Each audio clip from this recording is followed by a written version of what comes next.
Asia is experiencing a capital outflow as the U.S. is considering cutting down the quantitative easing. But a Singaporean think tank suggests that although it will be tougher for Asia and ASEAN economies compared to the last 5 years, it will not be hopeless. The Asian economies are expecting a large capital outflow of $1.4 trillion due to a possible U.S. tapering of the QE. This move by the U.S. Federal Reserve is widely expected as the economy gradually recovers, according to Simon Tay, chairman of the Singapore Institute of International Affairs.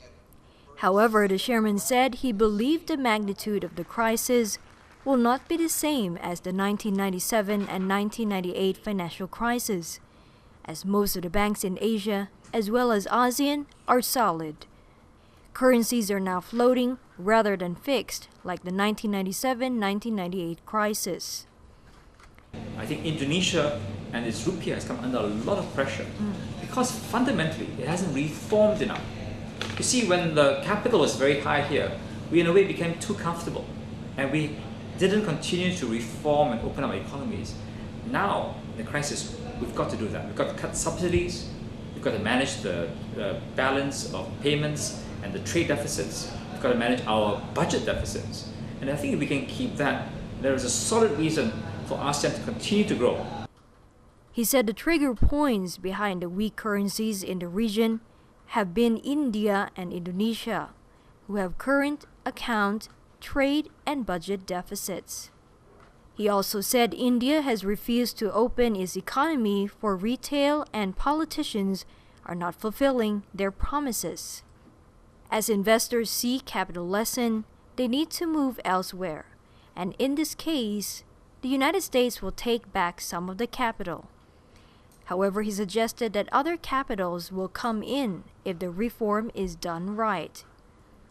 Tay gave an outlook for the rest of the year for the Asian region. Well, when you say Asia, it's quite differentiated. The growth of America should help us.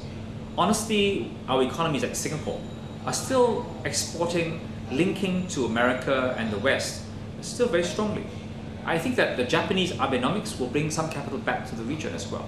So I wouldn't be overly dire, overly bleak about Asia and ASEAN.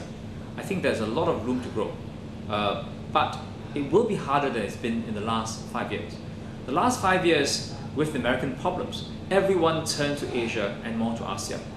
Now there'll be a more balanced outlook for the world, and I think if we can ride out this period, a more balanced way forward. Addressing a recent conference, the Julius Baer Next Generation Summit in Bali, Tay spoke about the ASEAN integration. Regarding Singapore's position in the ASEAN Economic Community in 2015, he said it was important for Singapore to realize that it cannot work on its own, but there should be a win-win cooperation. He said once the AEC will be launched, Singapore will play a key role in linking the northern part of ASEAN, and Thailand will link the southern part, as Thailand has the ability to reach out for Indochina, which Singapore cannot compete with.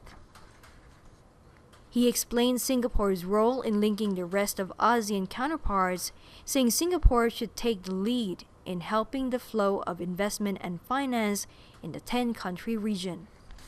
Singapore is one of the most open economies. One of the biggest M&A deals this year has been of a Thai tycoon, Charon, buying a very old Singapore brand, and there was no problems with it politically. Now for Thai companies to buy into Indonesia or Malaysian companies to buy into Thailand, it still remains a bit of a question mark. I think increasingly we'll have to solve those questions. We have to make ASEAN much more open for ASEAN flows of investment and finance. The Singaporean think tank said the ASEAN community has a clear roadmap. The point is to deliver as many objectives as possible. Report by Wina Tongbrasit, Bali, Indonesia.